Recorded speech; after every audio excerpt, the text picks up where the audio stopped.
Olá, pessoal. Bom poder me dirigir a vocês de novo. É importante lembrar que nós estamos aqui numa missão de conciliar Bíblia com ciência. Nessa última etapa, nós estamos tratando com a ciência social chamada História. E começamos com o capítulo 2 de Daniel e avançamos para o capítulo 7, que tem uma correspondência exata com o capítulo 2. O que muda é o receptor do oráculo. A última semana nós falamos da Pérsia, da Medo-Pérsia, que foi abatida por Alexandre.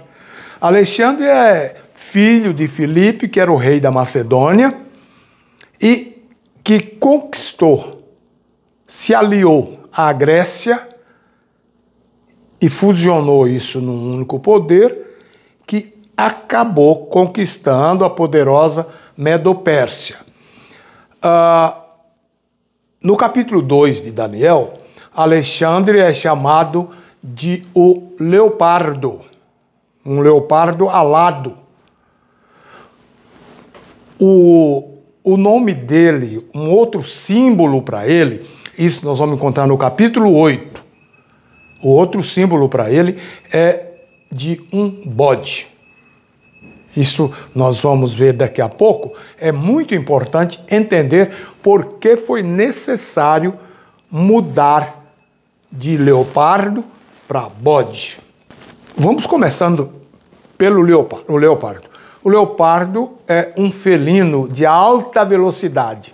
E quando você vai ver o texto, esse leopardo, além de ser muito veloz, ele é potencializado por duas asas, ou seja, mais poderoso do que um leopardo comum. Ele é um leopardo que não anda rápido, ele voa. E assim foram as conquistas de Alexandre. Alexandre é um imperador que morre muito precocemente. A sua saga toda durou 10 anos. Por causa disso, ele é um leopardo perigoso, tanto que destruiu a Medo-Pérsia, que era simbolizada pelo urso.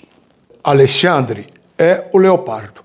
Mas o leopardo, por mais sagaz, feroz, terrível que é, falta alguma coisa para cumprir a profecia.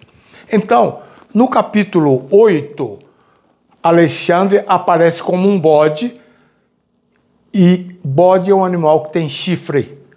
Chifre é a arma do bode. E em profecia, chifre significa poder. E é muito relevante que o bode tinha um grande chifre na testa. E o profeta ficou contemplando aquele grande chifre e percebeu que ele foi quebrado. E no seu lugar surgiram 4 chifres. De fato, Alexandre faleceu, morreu precocemente, e no seu lugar apareceram 4 governantes que dividiram o reino em 4 patrimônios separados: Cassandro, Lisímaco, Ptolomeu e Ciríaco. Estes 4 generais subdividiram o poder, assim formando a explicação de um grande chifre, que era Alexandre. Chifre é símbolo de poder. O grande poder era detido na mão de um só homem. Na sua morte, esses 4 generais assumiram, dividiram o império. E nós vamos vendo que isso enfraqueceu o poder mundial e que foi se enfraquecendo, até que houve o clima para a instalação do 4º Império Mundial. Olha, fica mais fácil quando você entende o simbolismo desses 3 animais e perceba que esses 3 reinos, 3 animais, são sucedidos por um 4º reino, um 4º animal, disforme, sem classificação na escala zoológica, um animal terrível e espantoso. Foi assim que Daniel o classificou.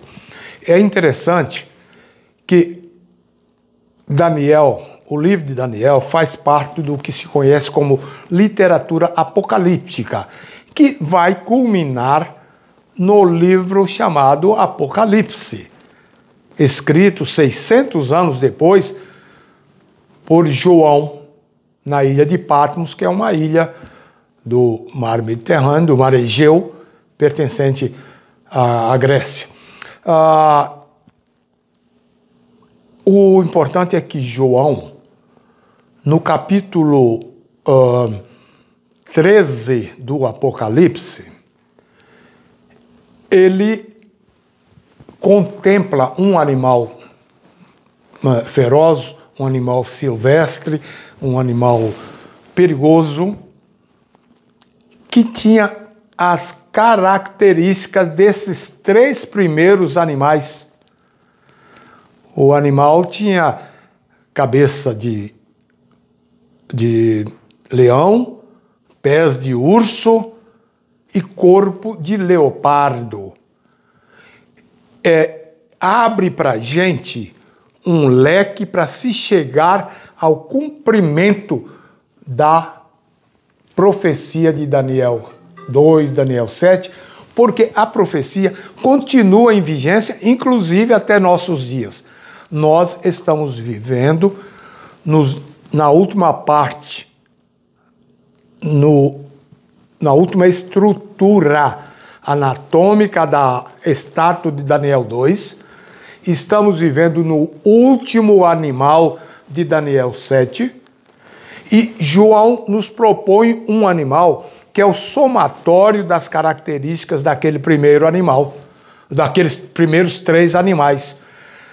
E como lá na estátua de Daniel 2, o que termina a história do grande conflito no planeta Terra é o advento da pedra que Daniel interpretou como o estabelecimento do reino de Deus, que será estabelecido para sempre.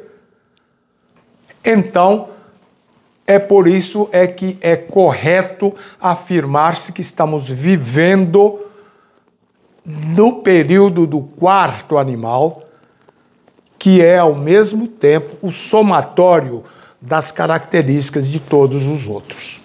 Nós vamos confirmar as realidades da Bíblia com dados que nós mesmos podemos levantar.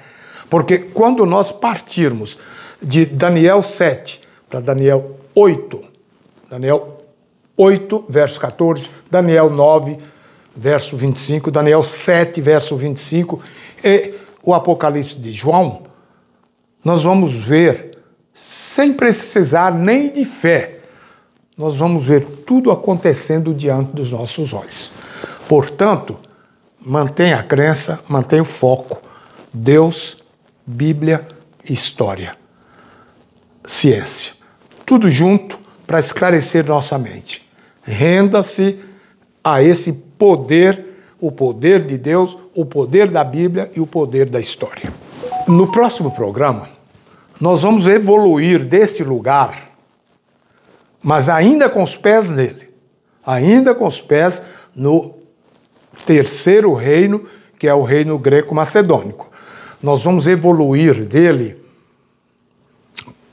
para buscar ainda um uma explicação, uma interpretação mesmo de dados do império conquistado por Alexandre. Ainda porque as coisas vão se sobrepondo. Então nós precisamos de buscar, por exemplo, nós falamos da importância do reino medo-persa e agora nós precisamos de completar isso também para podermos entrar definitivamente no último reino.